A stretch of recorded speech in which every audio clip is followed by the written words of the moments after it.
Hi everyone, this is Jim and welcome back to my YouTube channel. At po nga post ng GMA Network, GMA Pictures, here's Luna, Barbie Forteza Ready to Haunt Your Nightmares. P77 movie exclusively on cinemas July 30. Let's watch this. Ayan na the cute Miss Barbie Forteza. At ayan, ay iba-iba yung emotions niya, no? Grabe, no? Ilang emotions yung pinakita ni Barbie. In all fairness nga kay Miss Barbie Forteza na napaka-pretty at napakagaling. And next... Hello! Watch out for her! Beauty Empire! Ay oo nga, nandun yun sa episode kanina. Isa yun sa mga nag-interview kay Miss Kailin Alcantara.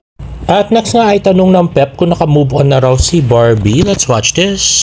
So naka-move on ka na? Naka-move on ka na? Ano talaga yung tanong mo? Naka-move on ka na? A-break up?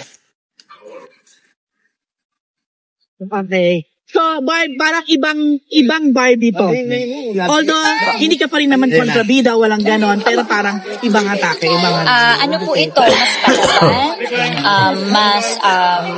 mas goal-driven, and again, this is, ibang Barbie kasi ibang genre po ito. This is a murder mystery, a family revenge drama. Kaya lahat po na makikita nyo dito, iba at bago. Okay. Sabi ni Kailin, True, kaya nga dalawang murder yung isosolve natin. Yung murder ni Velma at saka yung murder ng ate ni Barbie.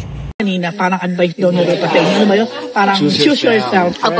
Ikaw din ba ganun ang ginawa mo? Oo naman. Palagi naman po. Palagi ko naman kung pinapaalala yan. Kasi bago pa po yan sabihin sa amin ni Miss Rufa, sinasabi na po yan sa akin ng pamilya ko, ate ko, tapos ng mama ko, ganyan. So, inuuna mo yung sarili mo ngayon? Oo naman. Sa paanong paraan? Inuuna? So, mga wala na kasi ako, wala na maiba, ako lang eh. Wala na maiba, so ako na lang. Okay. So nakamove. Tama nga naman, so wala nga naman kasi siyang jowa, so sino naman uunahin niya? Siya lang sarili niya, di ba? On ka na? Nakamove on ka na? Ano talaga yung tanong mo? Nakamove on ka na? Saan? I am very happy. Sa breakup? I am very happy. Nakamove on? I am very happy. So, dahil very happy siya, nakamove on na siya. Oo. Teka nga, bakit ayaw sagutin yung kung nakamove on na sa breakup? And dali-dali lang naman nun, di ba? At saka halata naman nakamove on na siya, no? So, pag naisip mo ngayon, is a right decision. That I'm happy? Of course! Happiness is always the right choice. A right decision na inano yung ilang taon yun eh. Grabe ang Oh, I'm so sorry, but I 7. prefer not to talk about it to respect the relationship. Pero I'm very happy right now. Ay, ayaw niyang pag-usapan. Sa bagay, bakit mo nga naman pag-uusapan? Eh, di bibigyan mo pa ng airtime, ipopromote mo pa si Jack, diba? Dapat nga hindi na talaga pag-usapan si Jack. Mayroon siyang kwenta. Aral na aral! Why are you happy, guys? Right? My gosh, grabe. I have a horror film coming up, P77. It will be shown on just a day before my birthday. And now I have a show, Beauty Empire, with Kailin Alcantara and Miss Rufa Gutierrez. I will also have another movie coming up, Contrabinda Academy on Netflix. This July din po yan. So I have a lot of things. Uy, grabe, July na rin pala yung Contrabida Academy. Ay, so excited for that. Eugene Domingo and Barbie. Going on, and my birthday is also coming up. So, grabe, hindi pa nagbe-birthday, dami ng regalo agad. So pareho kayong single ni Kailin. Ano na pag-usapan niyo sa dressing room? Maraming bagay. Ang dami naming gustong puntahang mga cafes, restaurant. Yun yung ginawa namin sa Korea. Nag-explore kami ng mga cafe.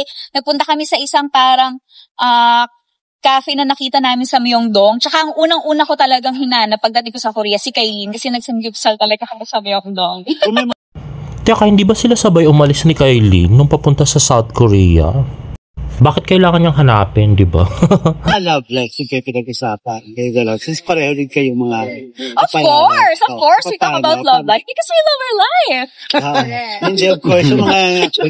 Share up front ka dahil usay. Tumatanggap ka ngayon ng mga suitors, tumatanggap ka na. Nag-entertain ka na naman ng ka.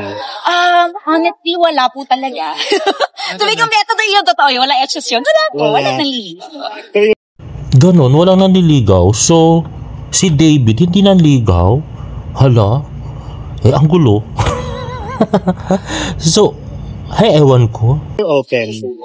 I am still enjoying my time, but I am open to meet people kasi ano naman, ang saya palang maging outgoing, diba? Be more out there, ang sarap tumakbo sa labas, ganyan. So, na-enjoy mo yung mga takbo niyo, ay So, takbo parang lang. tinatakbuhan mo Oh, rin. super. Parang tinatakbuhan mo rin yung mga tanong namin. True, in fairness, ang galing nga sumagot ni Barbie. Pero, hindi ako naniniwala walang naliligaw. We. Sabi nga nung source ko, ang dami nagpadala ng bulak nung pagka-break nila ni Jack, tapos wala naliligaw. We. Hindi ako tumatakbo. Sumasagot siya. No flinch. I am standing right here, Tito Gorgie. Barbs, Umiyak ka ba, pwede Barb? kang sasabi na open na, so, ibig sabihin, hindi ka pa handa na into to a new relationship.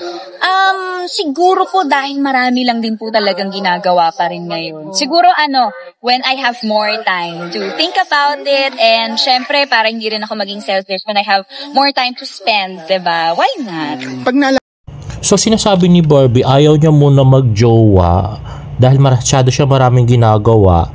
Pero pagka marami na raw siyang time, dun siya mag-jowa, ganon. mo siya, iniyakan mo siya? Ha? Iniyakan mo si Jack?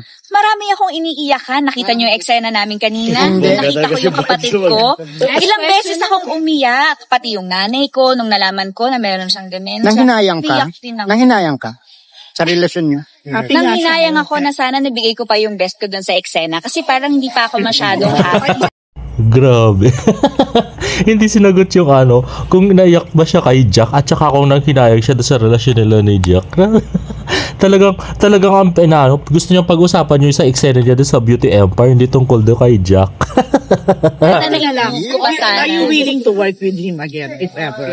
I am always willing to accept work, lalong-lalo na with you and with GMA Public Affairs, with Creative Saan ka nag-aaral ng ganyan, Barb? Sa academy mo. Mahusay siya.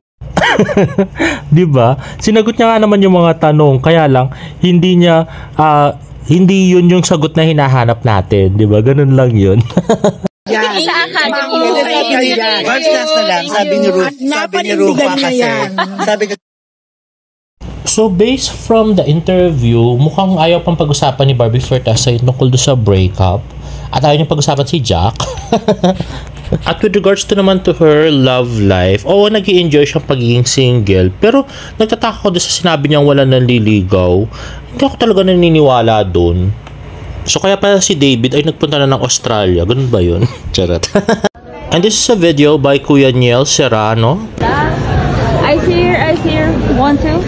And here naman po for GMA Network. Here naman. Okay, 1, 2. Ay, ma'am, here naman po. Okay, no worry. One more, ma'am. Last one po. Last one po here. At next ay post ni Barbie Fortesa sa kanyang Instagram, Silka Papaya. Hello, run to stay fit and use Silka Papaya whitening lotion to stay lit. Let's protect our skin from the sun. Get yours and let's start running together. Use promo code. May promo code pala siya. Silka Skincare. At next naman ay nirepost ni Direct Mark de la Cruz. Yes, he went home from New York City to do Beauty Empire. Our talented director Mark de la Cruz, you are the heart of the show. Ay wow.